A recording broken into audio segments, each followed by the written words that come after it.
السلام علیکم۔ میں ایک کتاب ابھی پڑھ رہا تھا اور اس پہ میں نے ایک واقعہ پڑھا اور وہ واقعہ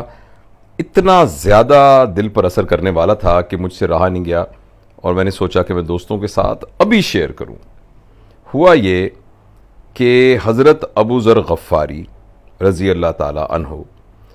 کسی بات پر حضرت بلال کے رضی اللہ تعالیٰ عنہ کے ساتھ ان کا ڈفرنس آف اوپینین ہو گیا، تو اس میں حضرت بلال نے اپنی رائے دی اور بڑے ان کو کہا کہ یہ ایسے بات ہے اور یہ صحیح بات ہے۔ اس پر حضرت ابو ذر غفاری کو غصہ آیا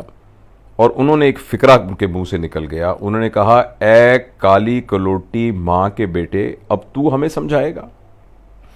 اس طرح کی فریزز جو ہیں وہ عربی زبان میں اس طرح بولی جاتی ہیں۔ تو حضرت بلال نے جب یہ سنا تو ان کو بہت برا لگا۔ انہوں نے حضرت ابو ذر غفاری کو کچھ نہیں کہا، صرف یہ کہا کہ میں اس بات کو نبی کریم صلی اللہ علیہ وآلہ وسلم کے علم میں لے کے آؤں گا۔ اور آپ نے نبی کریم صلی اللہ علیہ وسلم کو بتایا کہ ابو ذر نے مجھے یہ کہا کہ اے کالی کلوٹی ماں کے بیٹے، اب تو ہمیں سمجھائے گا۔ نبی کریم صلی اللہ علیہ وسلم سے جب حضرت ابو ذر کی ملاقات ہوئی تو نبی کریم صلی اللہ علیہ وسلم نے یہ فرمایا، جس کا مفہوم تھا کہ اے ابو ذر، ابھی بھی تیری جہالت نہیں گئی، تیری جہالت ابھی بھی ختم نہیں ہوئی۔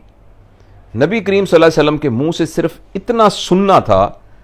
کہ حضرت ابو ذر غفاری رونا شروع ہو گئے اور وہ مسجد سے باہر نکلے اور وہاں زمین پہ کچھ گیلی مٹی تھی، وہ انہوں نے مٹی اپنے روتے روتے منہ پر ڈال لی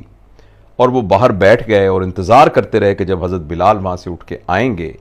اور جب حضرت بلال آئے تو انہوں نے کہا کہ اے بلال، میں اس وقت تک یہاں بیٹھا رہوں گا جب تک تم اپنے پاؤں کے نیچے میرے اس مٹی والے منہ کو نہیں رونتے، جب تک مجھے میرے کیے کی سزا نہیں ملے گی، جب تک تم میرے منہ کو روندو گے نہیں، اس وقت تک میں یہاں سے نہیں اٹھوں گا۔ حضرت بلال آگے بڑھے، آپ نے اسی حالت میں حضرت ابو ذر کے چہرے کا بوسہ لیا اور ایک بہت تاریخی فکرہ کہا۔ انہوں نے کہا، بھلا میں ایسے پیر کو اپنے منہ سے کیسے مسل سکتا ہوں جس نے ایک دفعہ بھی اپنے اللہ کے سامنے سجدہ کیا ہو؟ یعنی ایک وہ شخص جو اللہ کا بندہ ہے، اس کی اتنی توقیر ہے۔ تو میں یہ شیئر کرنا چاہتا تھا کہ یہ ہیں ہمارے اسلاف اور یہ ہیں ہمارے بڑے، اور یہ ہے اخلاقیات کا معیار، اور یہ ہے معذرت کرنے کا معیار اور معافی مانگنے کا معیار اور معاف کر دینے کا ظرف۔ ہم اپنی زندگی میں دیکھیں، اور خاص طور پر ارد گرد جیسے آج کل ہمارا میڈیا کے زیادہ ہونے کی وجہ سے اور یہ جو پولیٹیکل ہمارا نظام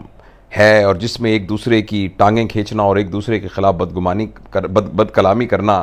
گالی گلوچ کرنا، کریکٹر اسیسینیٹ کرنا،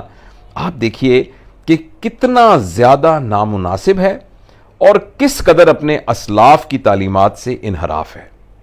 تو یہ میں نے واقعہ پڑھا تو میرا دل چاہا کہ میں تمام دوستوں کو یہ ریکویسٹ کروں کہ ہم بھی اپنا دل بڑا کریں، ہم بھی ایک تو گفتگو کرتے وقت احتیاط کریں، ہم وہی ہیں جو کچھ ہم منہ سے نکالتے ہیں، تو ایک تو اس بارے میں بڑا احتیاط کریں۔ ایسا فکرہ جو کسی کا دل توڑ سکتا ہے، وہی بات جو آپ کہنا چاہتے ہیں بغیر دل توڑے بھی یہ بات اس تک پہنچائی جا سکتی ہے۔ اور دوسری بات یہ ہے کہ ہمارے اندر معافی مانگنے کا حوصلہ ہونا چاہیے اور ہمارے اندر معاف کر دینے کا حوصلہ ہونا چاہیے۔ ہم سمجھتے ہیں کہ ہم لوگوں کو میرٹ پر ٹریٹ کریں گے، ہمیں لوگوں کے ساتھ رحم کے ساتھ ٹریٹ کرنا پڑے گا۔ اور میں یہ اگر ہم یہ کہیں کہ بھئی میں جو ہوں میں تو اصول کے مطابق ہوں، مجھ سے کوئی بے اصولی کرے گا میں بالکل برداشت نہیں کروں گا، تو میرا اور آپ کا ظرف، میرا اور آپ کی سکل، میرے اور آپ کا جو